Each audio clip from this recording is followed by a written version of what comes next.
tapusin ko muna lahat, ha? Opo. Mga unang ultrasound, okay naman lahat? Opo, okay naman po. Cephalic presentation.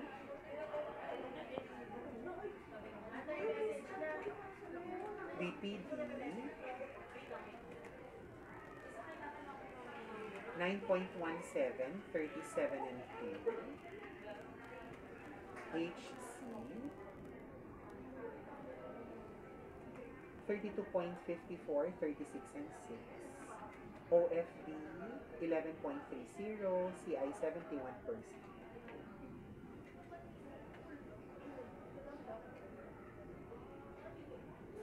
Kumusta ang galaw ng baby, mommy? Okay naman? Okay Malikot naman po. naman? Opo. Lalo na pagpatulog na. O, ayan, ngayon gumagalaw, naramdaman mo? Opo.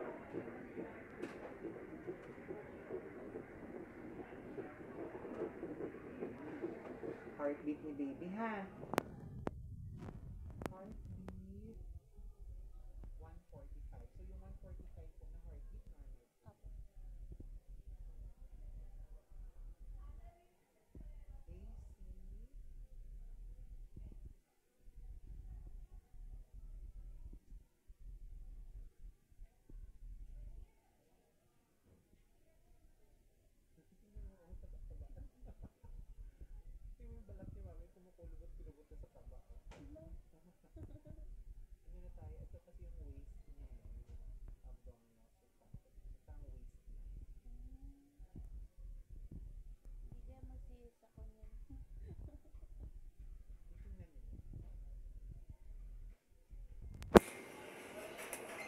AC 33.8, 37 and 5. And FL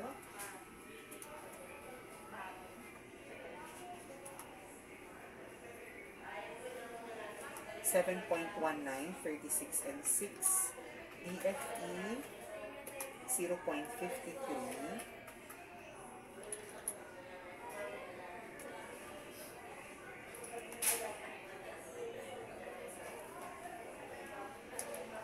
Average ultrasound age 37 and 1, 3184 grams.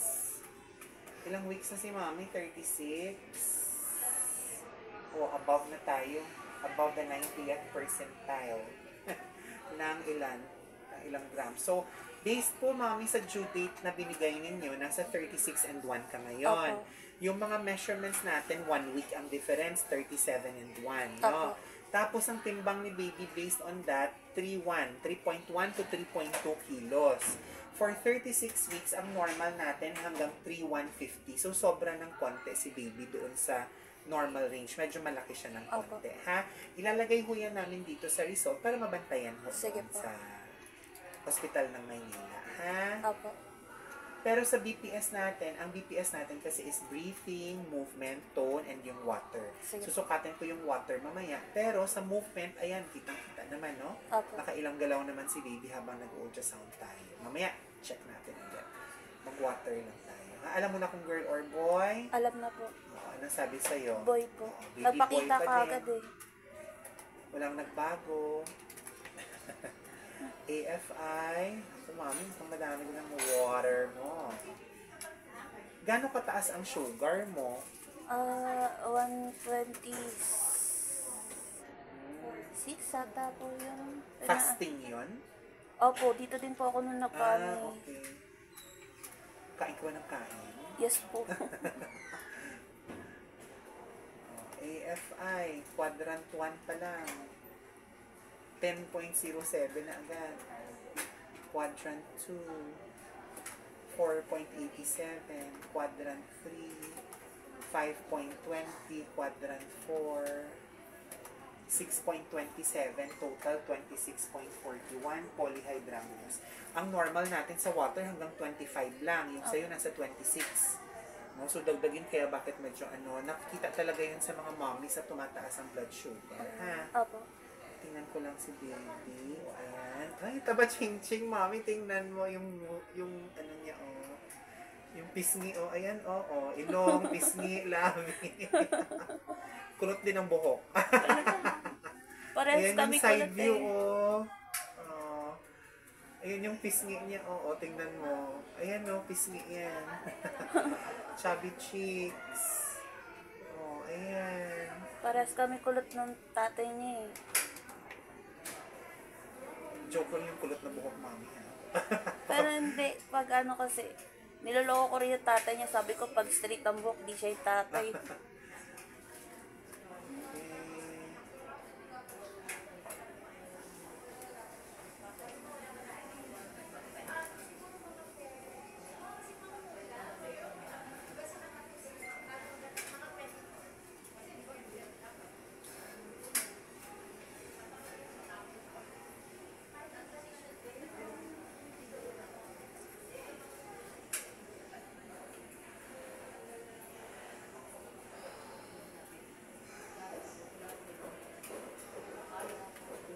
Heart looks okay na.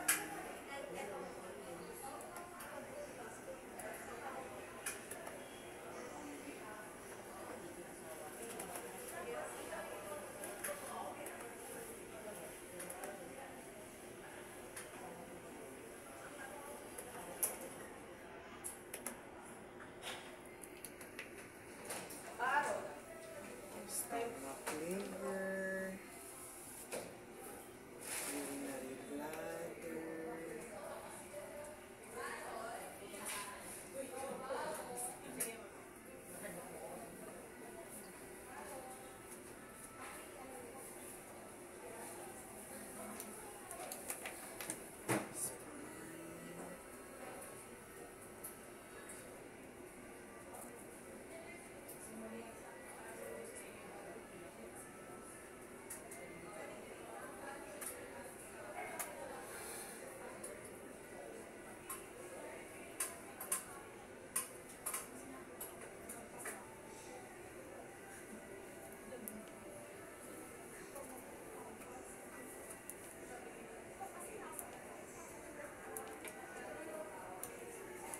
Spine niya okay naman. Kidneys okay din. Stomach, chest, brain. Okay, looks okay naman tayo. Nose, lips. Fourth floor, meron lang. Wala naman akong nakapulupot na ano ha, na pusod. Wala Opo. naman. Okay, isang galaw pa, bebe. Yon. Oh, very good. Nakikita ang ramdaman mo? Opo. Okay, sige mami. So, placenta na lang natin is... Saan ang placenta? So, sobrang pinipit.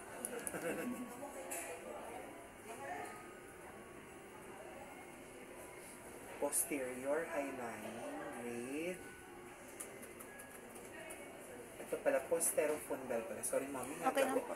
Abot na dito, mami, sa posterofundal highline grade 2 to 3. Okay. O, ayan na, mami, si baby mo, ha? Cephalic presentation naman po. Yan, no? Cephalic presentation, ibig sabihin, nakapwesto naman ang ulo dito. Opo. Ha? And then, ayan, yung kanyang mukha. O, kinover na niya ng kamay niya. The rest po ng internal organs. So, sa BPS natin, breathing, movement, and tone. Breathing, ayan, nakita naman natin, parang practice breathing niya sa loob. And then, yung movement, nakailang ikot naman siya, Opo. di ba? And then, yung tone, ibig sabihin, muscle tone, di siya nakalupay-pay sa loob. So, okay naman. Yun lang yung paano bigyan lang, ha? Medyo Opo. madami and medyo malaki si baby. Okay? Sige po. Nakalagay ho yan lahat sa result. I-discuss pa yan doon sa inyo sa Opo. Osman. Pero, BPS natin 8/8. Perfect Sige po. score. Okay?